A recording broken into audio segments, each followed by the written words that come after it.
Drop-downs allow you to choose from various options when you're inserting a cell value.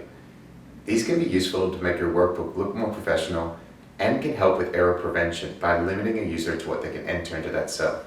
Let's say we want a user to input one of these options, but we don't want them to have to type it in.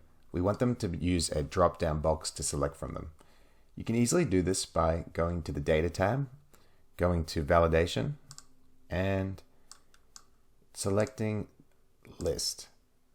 Now you can just set this as the source of the list, and you've got a drop-down box. This is very useful for preventing errors because when a user goes to choose one, they can only choose from those options. If they try to enter something else,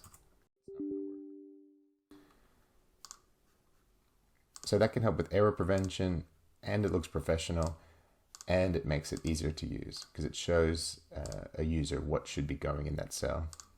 Something useful here is if we were to give this a name, such as choices, we could just do, let's clear that data validation. We could just use the shortcut Alt-A-V-V to bring up that data validation, go to list and type in equals choices, that named range.